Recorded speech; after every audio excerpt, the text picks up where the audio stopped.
llover, me dice que me ama con un atardecer. Lo dice sin palabras, con las olas del mar. Lo dice en la mañana, con mi respirar. Me dice que me ama y que conmigo quiere estar.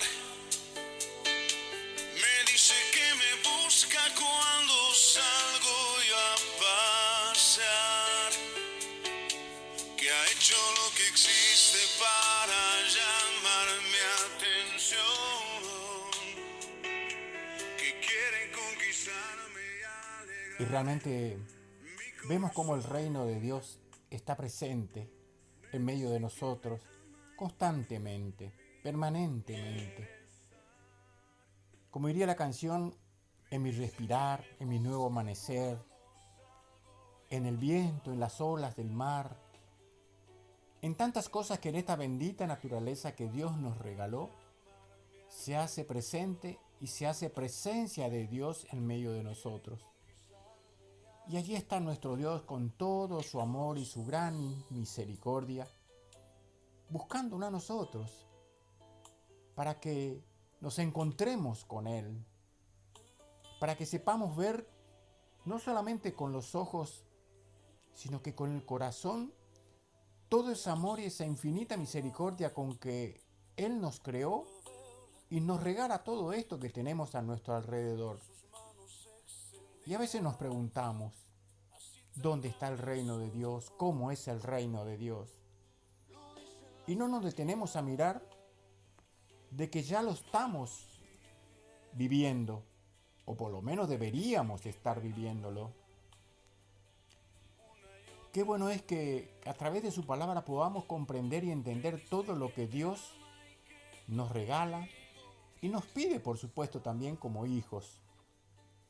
Por eso vamos a compartir el Evangelio de San Marcos, del capítulo 4, del verso 26 al 34, donde nos dice: Jesús decía a la multitud, el reino de Dios es como un hombre que echa la semilla en la tierra, sea que duerma o se levante, de noche y de día, la semilla germina y va creciendo, sin que él sepa cómo. La tierra por sí misma produce primero un tallo, luego una espiga y al fin granos abundantes en la espiga. Cuando el fruto está a punto, él aplica enseguida la hoz porque ha llegado el tiempo de la cosecha. También decía, ¿con qué podríamos comparar el reino de Dios? ¿Qué parábola nos serviría para representarlo?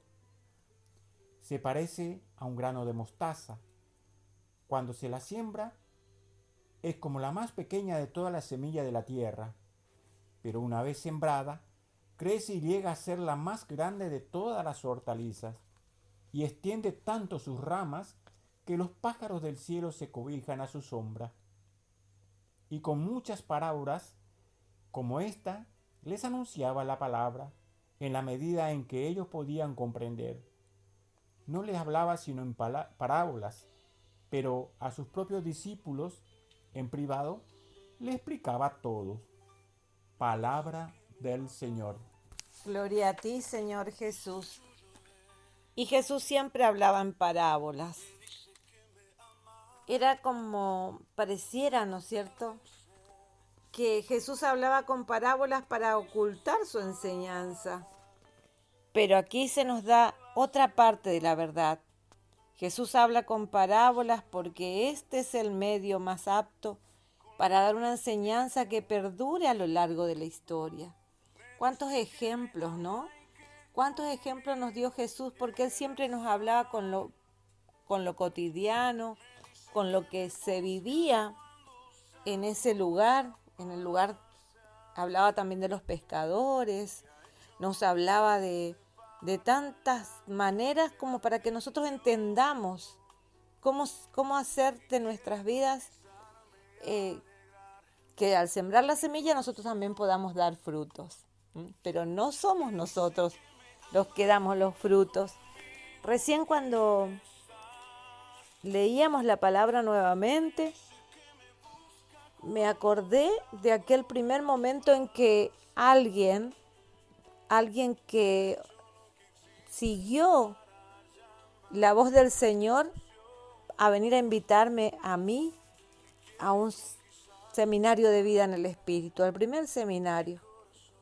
Y así como dice la palabra, Él no siguió el proceso mío de crecimiento, digamos. Porque dice la palabra que es la más pequeña de las semillas, la mostaza, pero cuando crece se hace más grande que las plantas del huerto. Es como un árbol, de modo que las aves vienen a posarse en sus ramas. Fíjense que nosotros cuando somos instrumentos de Jesús y le hablamos a los demás de Jesús, nosotros desaparecemos para que solo Él aparezca, no es mérito nuestro.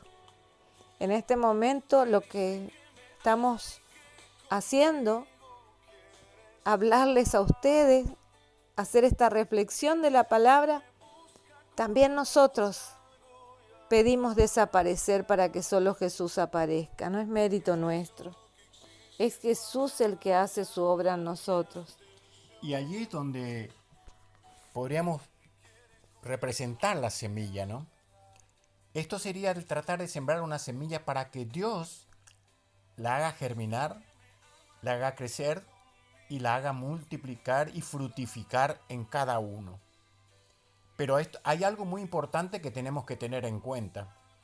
Para que esto se haga realidad en nuestra vida, primeramente tenemos que poner nosotros de nuestra parte, ser receptores de esa semilla, ser la tierra para que esa semilla se siembre y tratar de que nuestra vida sea de tal manera que sea una tierra abonada con la presencia de Dios, que sea una tierra perfecta para que esa semilla del reino se siembre en nosotros y Dios, con el correr de los tiempos y nuestra entrega, la vaya haciendo crecer en el camino de la fe, la vaya haciendo florecer, fructificar y por sobre todas las cosas que los frutos sean abundantes, para que este reino de Dios se siga expandiendo por el mundo entero.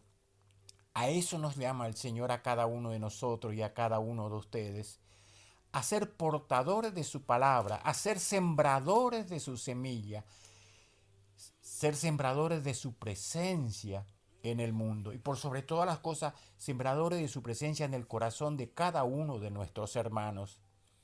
Así como bien decía Nani, un tiempo atrás, el Señor sembró su semilla a través de un hermano que nos invitó a compartir la presencia de Dios, a compartir un encuentro con el Señor.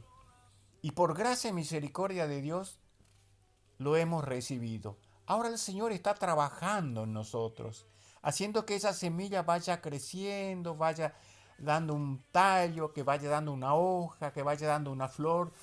Y si Dios lo permite, frutos. Y Dios quiera que sean frutos abundantes para nuestra propia vida y para el reino de Dios. A eso nos llama el Señor a cada uno, a ser sembradores de la semilla del reino, portadores de su palabra. Y fíjense que dice, el reino de Dios es como un hombre que echa la semilla en la tierra. Sea que duerma o se levante de noche y de día, la semilla germina y va creciendo, sin que él sepa cómo. La tierra por sí misma produce primero un tallo, luego una espiga, y al fin grano abundante en la espiga. Fíjense lo que nos pide Jesús a nosotros, que no dejemos de hablar a los demás de lo que Jesús hizo en nuestras vidas, del reino de Dios, que no dejemos de hablar de ese reino que conocemos, que lo estamos viviendo porque Jesús un día nos miró. Nosotros tenemos que agradecer el privilegio de que nos miró, a pesar de que no somos los mejores, a pesar de que hay muchísima gente en el mundo, Jesús me miró a mí. Lo miró a José, te miró a vos y te llamó. Y sembró en vos la semilla para que dé fruto y frutos en abundancia. Es bueno de que ningún cristiano se quede con esa semilla, que la vuelva a plantar en los demás, que la vuelva a sembrar, que volvamos a hablar a tiempo y a destiempo de este reino de los cielos, de esto que Jesús hizo en nuestras vidas, que cambió nuestra vida, que cambió nuestra historia. Este es el tiempo para cada uno de nosotros, que donde quiera que estés, sembremos la semilla de la palabra, que sembremos en los demás lo que Jesús puede hacer en la vida de cada uno de nosotros. Este tiempo es tuyo, mi hermano, es mío, de cada cristiano que quiera sembrar en el mundo el reino de los cielos. Es un tiempo en que la humanidad está necesitando de Jesús, sedienta de Jesús, pero a veces no podemos llegar a Él. A veces no sabemos cómo llegar a Él. ¿Cuántos cristianos, cuántos hermanitos que no saben cómo orar? ¿Cuántos hermanitos que no saben cómo dirigirse al Padre de los cielos? Eso te toca a vos, me toca a mí, transmitir y llevar la palabra de Dios a donde quiera que vayamos. Es un tiempo para cerrar los ojos en este momento y para pedirle a Jesús que se derrame en nosotros, que seamos aquellos instrumentos suyos, que podamos hacer que el mundo conozca a Cristo, que nuestros hermanos, allí donde vayamos, conozcan a Cristo, que nosotros seamos cristianos valientes para mostrarlo. Siente en tu corazón la necesidad de llevar a Jesús, mi hermano, mi hermana. Siente la necesidad de llevar esa palabra de aliento, de esperanza a ese hermano que te está necesitando, a ese hermano que está preocupado por ese familiar enfermo, a ese hermano que está impotente porque ni siquiera puede ir a verlo. Hoy vamos a pedirle a Jesús en este momento que se transporte a ese lugar donde están nuestros hermanos enfermos. Hoy quiero que toques el corazón de los médicos y de las enfermeras para que sean tú mismo, Jesús, médico y medicina. Hoy quiero que te transformes en cada uno de mis hermanos, Jesús. Hoy quiero que camines con nosotros para poder sembrar tu palabra, sembrar ese amor tuyo, sabiendo que te derramas en todos los que están sufriendo, Jesús. Toma la mano de ese hermano que está necesitando de ti, Jesús. Hoy te necesitamos más que nunca, toda la humanidad te está necesitando, Señor. Hoy te queremos pedir que nos regales la fuerza para que podamos llegar a más y más hermanos. Hoy te queremos dar gracias, alabar y glorificar porque te conocemos, porque te necesitamos, porque queremos que estés a nuestro lado siempre, Jesús. Ven a soplar, Espíritu Santo de Dios. Sopla, sopla y llénanos de ti, Jesús. Ven con tu poder a manifestarte, Señor. Sopla, Espíritu Santo de Dios, sopla, sopla. Me dice que me amas, Señor. Yo siento que vos me amás. Siento tu presencia, Señor. Me dice que me ama cuando veo la cruz, sus manos extensas, así tan grande es su amor. Lo dicen las heridas de sus manos y pies. Me dice que me ama una y otra vez. Me dice que me ama y que conmigo quiere estar.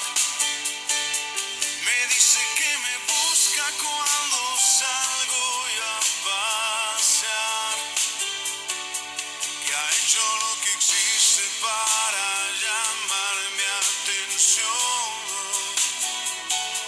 que quiere conquistarme y alegrar mi corazón.